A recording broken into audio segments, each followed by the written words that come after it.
Hi guys, today we're going to be unboxing Lego set 40090.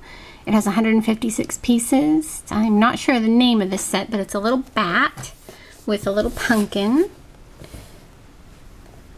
He has wings, and I like his little teeth. It looks like his ears move and his feet move and his wings move. Comes with a little round pumpkin. There's the back. So we'll open this up.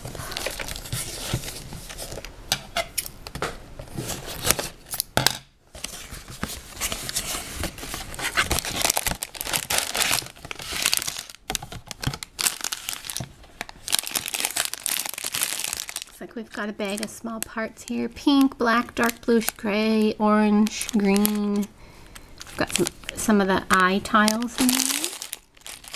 The little white pieces there for the teeth. We've got a bag of bigger parts.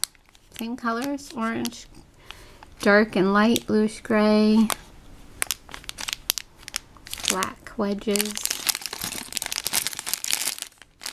A lot of parts for a little set. 2 bags of parts plus a little instruction book. It's a nice sized book. It folds out all the way. And on the back it shows you the little turkey that you can also get. And it lists the parts there. So that's what's in the box. One little instruction. 2 bags of parts. And hopefully I'll be building this soon. Thanks for watching.